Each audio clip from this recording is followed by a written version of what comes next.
주님께서 여러분과 함께 마르코가 전한 거룩한 복음입니다. 주님 영광 받으소서. 그때 예수님과 제자들이 갈릴레아를 가로질러 갔는데 예수님께서는 누구에게도 알려지는 것을 원하지 않으셨다. 그분께서 사람의 아들은 사람들의 손에 넘겨져 그들 손에 죽을 것이다. 그러나 그는 죽임을 당하였다가 사흘 만에 다시 살아날 것이다 하시면서 제자들을 가르치고 계셨기 때문이다.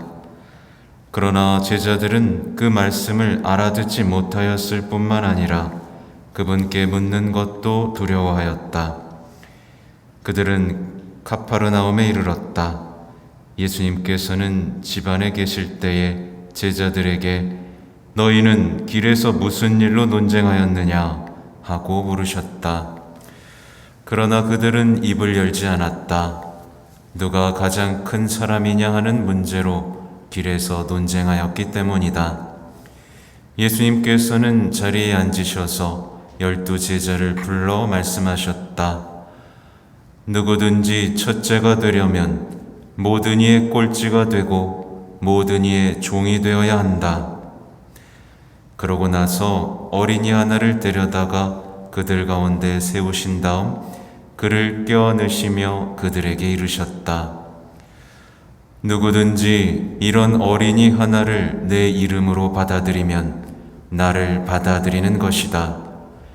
그리고 나를 받아들이는 사람은 나를 받아들이는 것이 아니라 나를 보내신 분을 받아들이는 것이다. 주님의 말씀입니다.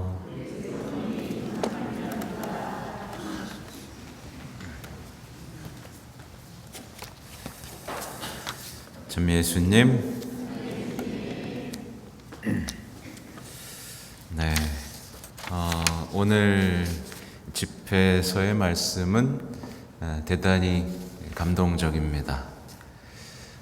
믿음이 흔들리고 믿음을 잃어가는 이들에게는 이 말씀보다 좋은 약이 없을 것만 같습니다. 보세요.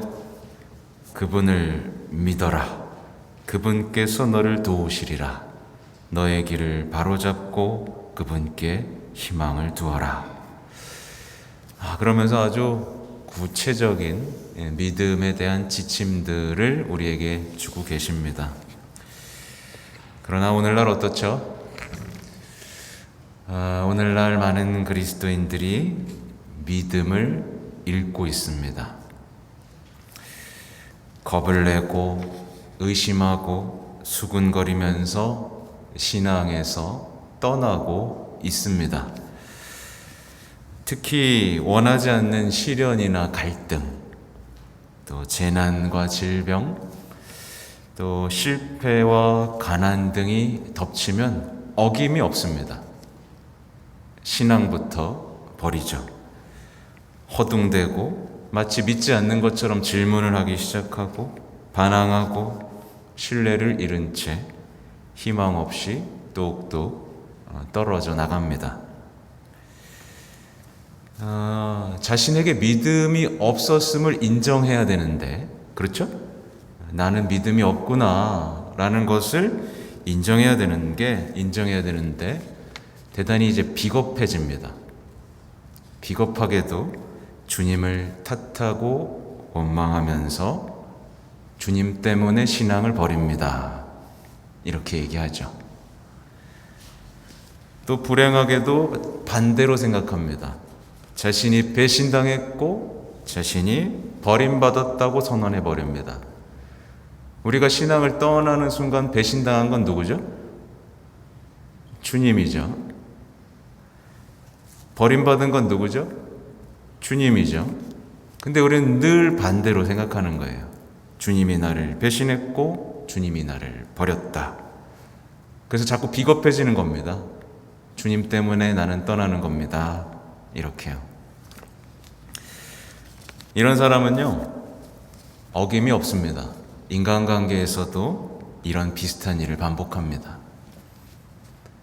잘 만나다가 무슨 일만 생기면 뭐라 그래요? 상처받고 떠나고 탓하면서 다시는 믿지 않을 거야 라고 마음을 닫아버립니다. 하느님에 대한 관계가 이웃들에게 고스란히 반영되는 거죠. 만약에 지금 하는 일을 반복하고 있다면 그는 분명히 하느님께도 똑같은 짓을 하고 있을 겁니다. 그래서 저는 말씀드려요. 치유받고 싶으세요?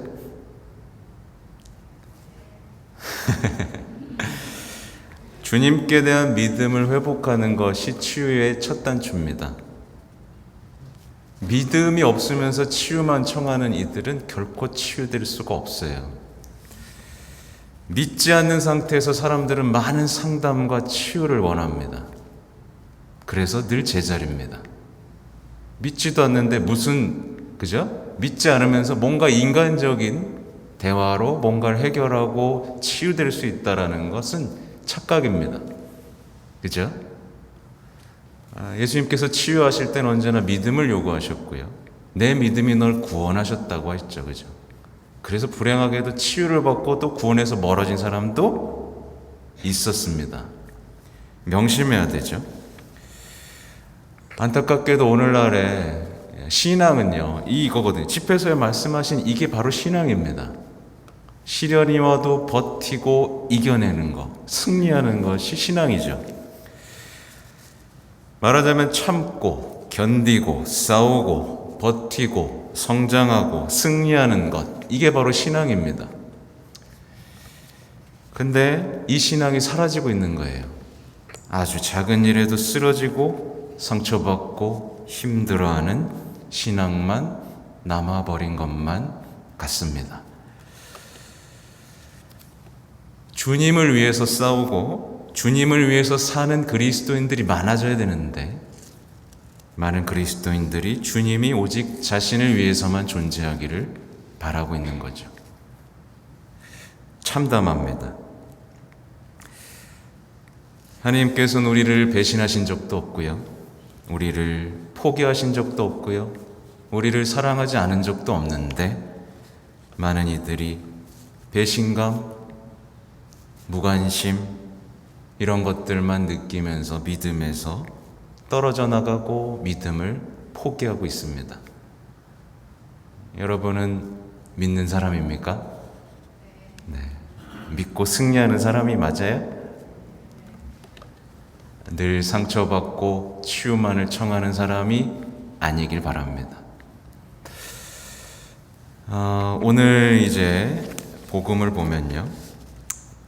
예수님께서는 아주 중요한 이제 당신의 순환과 죽음에 대해서 말씀하고 계신데 제자들은 알아들어요? 못 알아들어요? 못 알아듣죠. 못 알아들을 뿐만 아니라 질문도 안 합니다. 네. 왜 그랬을까요? 여기 나오죠? 두려움 때문에 그렇다고 나오죠. 이런 일이 오늘날에도 벌어지고 있을까요? 안 벌어지고 있을까요? 우리는 매일 이 십자가 앞에 있고요.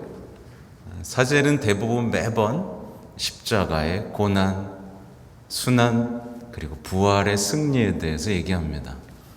근데 사람들은 마치 부활이 없는 것처럼 살아갑니다. 못 알아들은 거죠. 네. 그리고 기도하면서도 예수님께 이 고난과 부활에 대해서 물어요, 안 물어요? 안 물어요. 내가 앞으로 어떻게 될지만 물어요. 모든 그리스도인들은 이 두려움에서 벗어날 때까지 제자들과 마찬가지로 복음을 알아들을 수가 없습니다. 복음이 이해가 되지가 않아요. 두려움을 극복하기 전까지는요. 제자들은 두려움 속에서 못 알아들었고 결국 예수님을 배신했고 십자가에서 떠나갔습니다. 그죠? 네. 근데 주님이 그들을 포기하지 않으셨죠. 다락방에 찾아가셨고 두려움을 극복하게 해주셨죠. 주님의 평화를 주셨죠. 그들은 어떻게 됐죠? 이제 그 순환을 받아들이고 부활을 선포하는 사람이 된 겁니다. 여기까지 가야 됩니다. 그죠? 늘 두려움 속에서 십자가요? 몰라요. 안 들려요.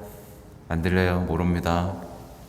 부활은 선포하지도 않는 그 두려움 속에 있던 제자들의 모습의 신앙인으로 남는다면 우리의 신앙은 크게 잘못되어 가고 있는 거겠죠. 마찬가지로 만약에 어떤 신앙인이 이 두려움을 극복하고 부활을 선포한 이 제자들의 모습과 닮아가는 게 아니라 이 두려움 속에 머물고 있다면요, 이런 일이 벌어집니다. 그 사람은 성당에 잘 나올 수 있어요. 성당에 나와서 웃고 떠들고 봉사하면서 보람을 느낄 수는 있어요. 그렇죠? 근데 결코 부활의 증인은 될 수 없습니다. 결코 믿음의 증거자가 될 수는 없습니다. 결코 행복선언의 주인공도 될 수가 없어요. 그래서 봉사하고 보람을 느끼지만 신앙에서는 늘 제자리인 이유가 바로 거기에 있습니다. 이게 바로 두려움과 불신의 상태에 머물러 있는 것인데 사람들은 여기에 대해서 모른 채 봉사의 기쁨, 친교의 기쁨만을 나누고 부활의 증거자가 되는 이 엄청난 선물에 대해서는 무관심한 거죠. 예수님의 가르침에 두려워하던 이들이 두려움 없이 무슨 짓을 하고 있죠, 이제? 누가 가장 큰 사람인가 하는 논쟁으로 빠져들고 있습니다. 제자들의 모습은요, 오늘날의 현대인들의 모습하고 닮아 있죠. 예수님의 가르침은 알아듣지 못하면서 삶에서는 늘 대접받고 존경받고 싶은 삶을 추구하는 어리석은 신앙인의 모습, 그대로 반영하고 있습니다. 십자가는 못 알아듣는 척하면서 자꾸만 신앙을 통해서 뭔가 큰 사람, 예수님을 통해서 뭔가 큰 사람, 대접받고 싶은 사람, 첫째 자리에 있고 싶은 사람이 되고 싶은. 그러니까 예수님은요, 근데도 이제 포기하지 않고 또 가르치시죠. 십자가를 미워하면서 첫째가 되려는 삶에 대한 위험에 대해서 이제 경고하고 계신 겁니다.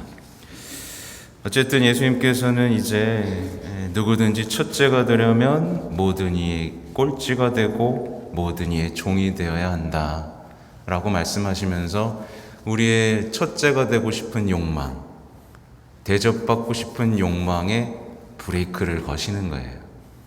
그게 아니라고요. 그렇죠? 그러면서 이제 어린이 하나를 데려다가 누구든지 어린이 하나를 내 이름으로 받아들이면, 누굴 받아들이는 거라고 했어요? 바로 하느님을 받아들이는 것이다. 그러니까 하느님 만나는 방법 참 쉽죠? 네. 어린이를 받아들이면 하느님을 받아들일 수 있고 하느님을 만날 수 있는 겁니다. 근데 이제 오늘날의 많은 분들이 어린이를 받아들여요? 안 받아들여요? 받아들였어요? 잘 안 받아들여요. 왠지 아세요?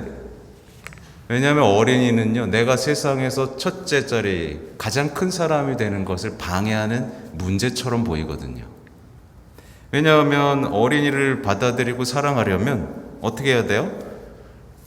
어린이와 많은 시간을 보내야 됩니다. 내 시간이 있어요? 없어요? 없어요. 어린이와 많은 시간을 보내야만 합니다. 그리고 먹여주고 입혀주고 재워주고 인내하면서 어린이의 종이 되어야 됩니다. 맞죠? 어린이와 함께 있으면요, 종으로 살아야 돼요. 24시간이 모자라죠. 그죠? 치워도 어지르고 치워도 어지르고. 그죠? 그러니까 어린이를 받아들여요? 안 받아들여요? 안 받아들여요. 그래서 많은 분들이 자신의 성공, 명예, 편안한 삶을 위해서 이제 어린이들을 어떻게 하는 거죠? 죽이고, 이용하고, 맡기고, 외면하고, 버리는 겁니다. 낙태가 왜 일어나죠? 내가 성공하고 첫째가 되고 싶은 그 삶을 가로막는다고 생각하기 때문에, 경제적으로 뭔가 더 나아질 수 있는데 그게 문제라고 생각하기 때문에 벌어지죠. 부모가 어린이를 왜 어린이집이나 부모에게 맡기죠? 비슷한 겁니다. 종이 되고 싶지 않고 내가 더 나은 삶을 살길 원하기 때문에. 근데 예수님은 분명히 말씀하셨고, 성모님, 성요셉은 분명히 아이를 통해서의 축복에 대해서 삶으로 증거하셨죠. 근데 이 모든 것들이 지금 신앙인들 사이에서도 무너졌습니다. 그러니까 어린이는 문제인 거예요, 삶에서. 어린이는 문제고 빨리 문제는 해결해야 되는 거죠. 그렇게 삶의 문제를 신속하게 해결하는 삶을 향해서 나아가면서 정작 하느님과는 계속 멀어지는 겁니다. 쉽습니다. 여러분, 하느님 만나시는 법은요, 어린이를 받아들이는 겁니다. 그리고 자녀들이 어린이를 받아들이고 키우는 데서 기쁨을 가지도록 도와주는 거겠죠. 근데 많은 분들이 어떻게 하죠? 그래, 내가 키워줄게. 너는 세상에서 성공하고 살아라 라고 얘기하죠. 축복을 가로막는 겁니다. 그렇죠? 아이를 받아들이지 않는 거고요. 여기에는 의심의 여지가 없습니다. 많은 사람들이 여기에 이 말에 불편해할 것이고 자신의 삶을 정당화하겠지만, 하나님께서는 아이를 통해서 늘 축복을 주셨고 그 어머니의 위대한 모성적 사랑에 대해서 성경에 다 적어 놓으셨고, 성모님께서는 여전히 우리를 어린이로 받아들이고 키우고 계시니까요. 여기에 대한 회심이 없다면 우리는 결코 하나님을 뵙지 못하게 될 것입니다. 아멘.